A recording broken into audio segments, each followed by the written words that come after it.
关于人性，有个很老的小故事。据说过去盗墓贼一般都需要2个人，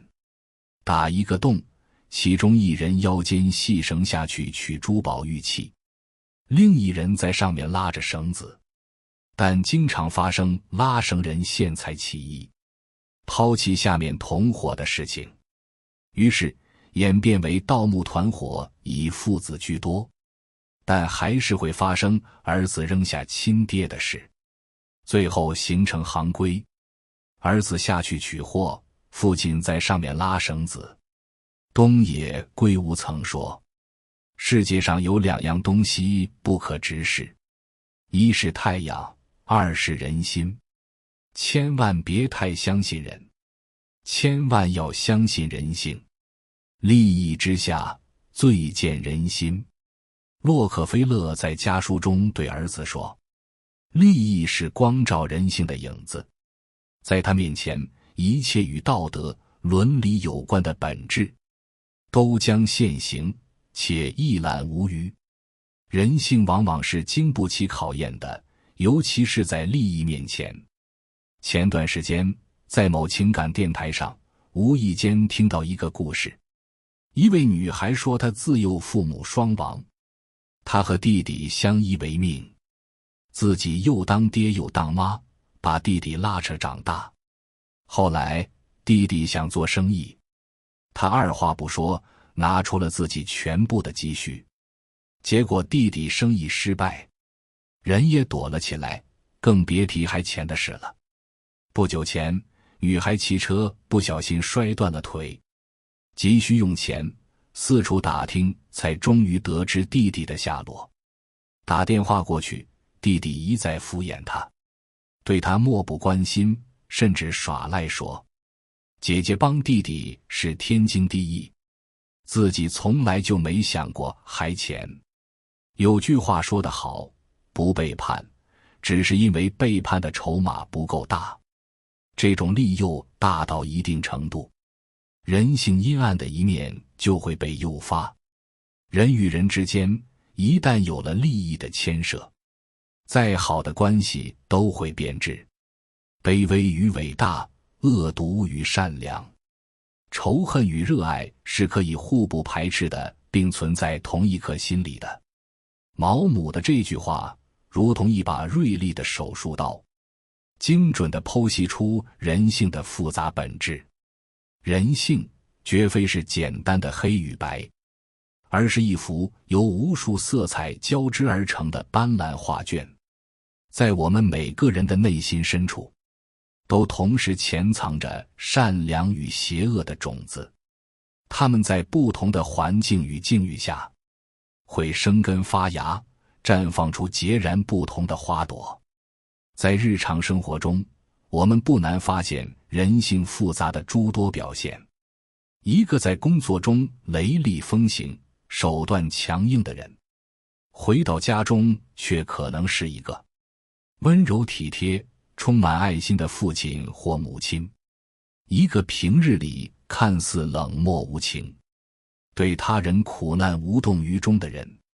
在某些特殊时刻却可能展现出令人意想不到的善良与慷慨。这种矛盾与冲突正是人性复杂的生动写照。从心理学的角度来看，人性的复杂源于人类心理的多样性与可塑性。我们的行为和决策往往受到多种因素的影响，包括遗传基因、成长环境、教育背景、社会文化等。这些因素相互交织、相互作用，塑造了我们独一无二的人格特质和行为模式。正如荣格所说，人格面具是一个人公开展示的一面，其目的在于给人一个好的印象，以得到社会的承认，保证能够与人，甚至不喜欢的人和睦相处，实现个人的目的。在社会交往中，我们常常会戴上各种各样的人格面具，以适应不同的情境和人际关系。这就使得我们所展现出来的行为和性格并不一定完全等同于我们内心真实的想法和感受。这种表里不一的现象，进一步加剧了人性的复杂性，也让我们在与人交往时，难以准确地判断他人的真实意图和动机。从我们呱呱坠地的那一刻起，身边的人便不断地向我们传输着美德教育，教导我们要谦逊有礼、善良有爱。这些美好的品质如同璀璨的星光，照亮了我们的心灵世界，也成为了我们为人处事的基本准则。然而，当我们真正踏入社会这个复杂的大染缸时，却会悲哀地发现，过度的善良往往等同于软弱，成为了被人肆意拿捏的软肋。罗翔曾深刻地指出，人性的本质就是你越做事果断，我行我素，不服就干，就越有人欣赏你；你越是老实善良，心慈手软，就越是有人欺负你。在现实生活中，这样的例子比比皆是。那些总是习惯于妥协和退让的人，往往会成为他人眼中的软柿子，被随意地捏来捏去。他们的善良不仅没有得到应有的尊重和回报，反而成为了他人利用和剥削的工具。这背后的原因其实不难理解，人性中存在着一种根深蒂固的欺软怕硬的本能，人们往往会对那些强大、果断的人产生敬畏之心，而对那些软弱、善良的人，则会不自觉地产生轻视和欺负的念头。因为欺负软弱的人，所需要付出的成本和代价极低，而获得的利益和满足感却很高。对于那些自私自利的人来说，这无疑是一种极具吸引力的选择。我们必须清醒地认识到，成年人的每一个决定，几乎都是在权衡利弊之后做出的，包括消耗你、伤害你的这件事，也绝非偶然。在做出这些伤害行为之前，他们会在内心深处进行反复的对比和考量，最终选择对自己影响最小、利益最大的方式。所以，所有伤害你的人都是故意的，而这一切悲剧的根源，皆在于你的善良无度。善良本是一种宝贵的优点，大度亦是一种高尚的修养。然而，若不懂得把握分寸，稍有不慎，就会被别人紧紧拿捏，成为他们肆无忌惮欺负你的理由。正如人民日报所说，善良有尺，忍让有度。在生活中，我们可以保持善良的本心，但一定要让这份善良带有锋芒。当面对不合理的要求和侵犯时，我们要有勇气和底气，硬气地说不。当遭受他人的恶意对待时，我们要敢于反抗，捍卫自己的尊严和权益。只有这样，我们才能在复杂的社会环境中，既坚守自己的善良底线，又不被他人随意伤害。这世界上有两样东西不可直视，一是太阳，二是人心。这句话深刻地道出了人心的复杂与难以捉摸。在人生的漫长旅途中，我们怀揣着对美好生活的无限憧憬，不断努力奋斗，追求着属于自己的幸福与成功。然而，随着岁月的流逝和阅历的增加，我们会逐渐领悟到一个残酷的真相：这世上没几个人真心希望你过得好。这并非是说世界上到处都充斥着恶意与仇恨，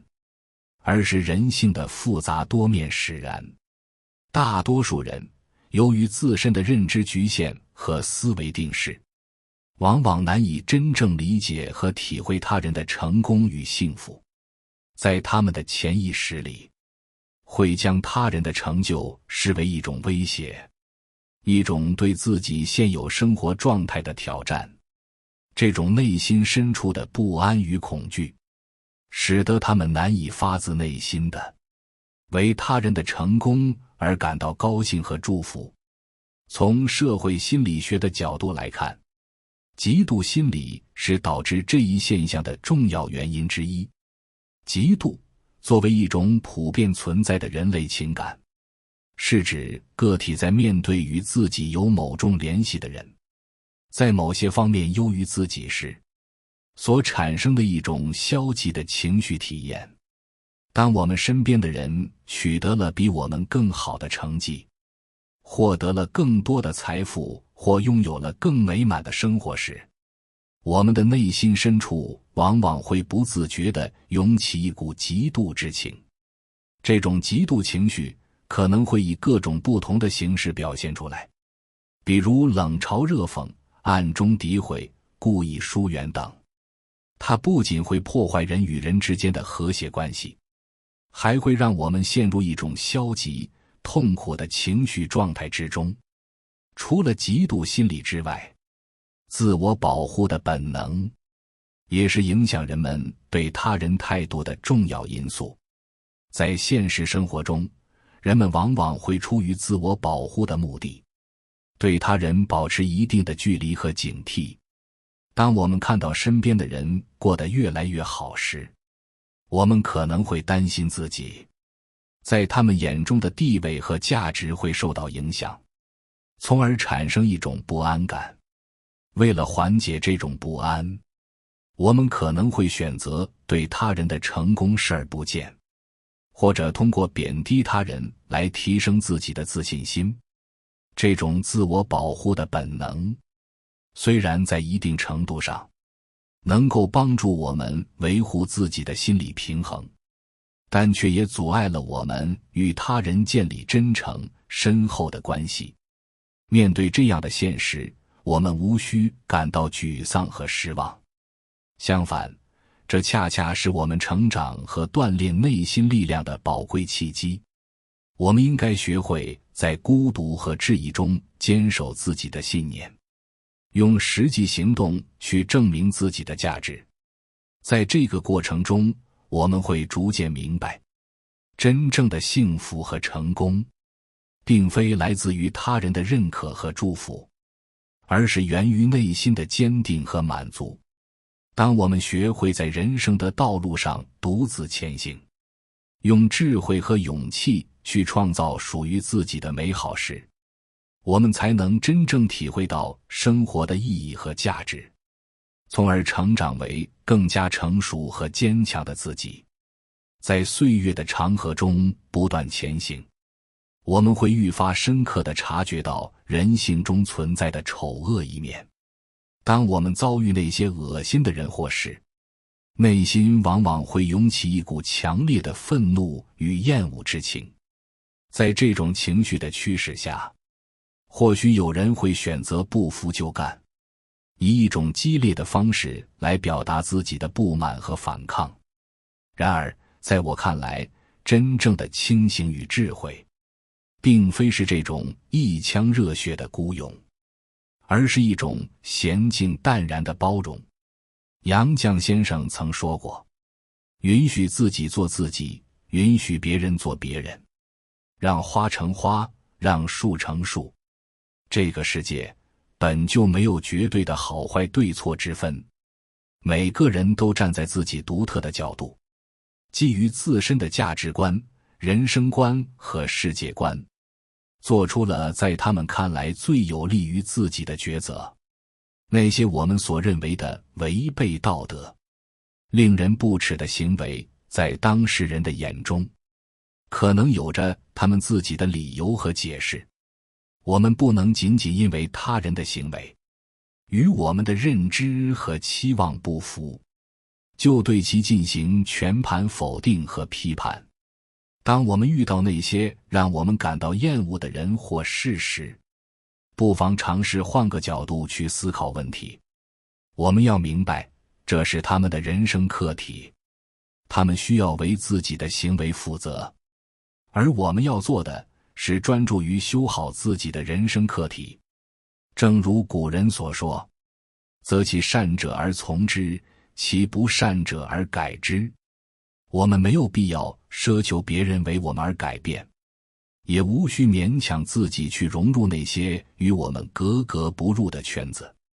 我们只需坚持自己所喜欢的，做好自己应该做的，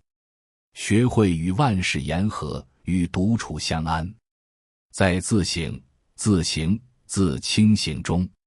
不断提升自己的修养和境界。包容并不意味着我们要对丑恶的行为视而不见，或者是毫无原则的妥协退让，而是要在保持内心平静与理智的前提下，以一种更加成熟和智慧的方式去应对。我们可以选择远离那些不良的人和事，避免让自己受到不必要的伤害。我们也可以通过积极的沟通和引导，尝试去影响和改变他人。但无论如何，我们都不能让外界的丑恶影响到我们内心的善良与美好。我们要始终坚守自己的道德底线和原则，在纷繁复杂的世界中保持一颗纯净而坚定的心。相信人性，但别相信人。这并非是一句消极避世的感慨，而是一种历经沧桑后的清醒与智慧。它告诉我们，在面对人性的复杂与多变时，我们既不能盲目乐观，对他人抱有不切实际的幻想，也不能悲观绝望，彻底否定人性中存在的美好与善良。我们要以一种客观、理性的态度去认识人性，理解人性，并在相信人性的基础上，保持一份谨慎与警惕。在人生的旅途中，我们会遇到各种各样的人，有些人会成为我们生命中的贵人，给予我们帮助和支持，而有些人则可能会给我们带来伤害和痛苦。但无论是怎样的经历，都是我们成长的宝贵财富。他们让我们更加深刻地认识自己，也更加清晰地洞察人性。我们要学会从这些经历中汲取教训，不断提升自己的人际交往能力和情商智慧。同时，我们也要始终坚信，人性中虽然存在着丑恶的一面，但善良、真诚、友爱等美好的品质同样也是人性的重要组成部分。我们要用自己的行动去唤醒他人内心深处的善良，传递爱与温暖，让我们在这个充满挑战与机遇的世界里，怀揣着对人性的信心，勇敢地前行。相信在人性的迷宫中，只要我们保持坚定的信念和敏锐的洞察力，就一定能够找到那束照亮我们前行道路的光明。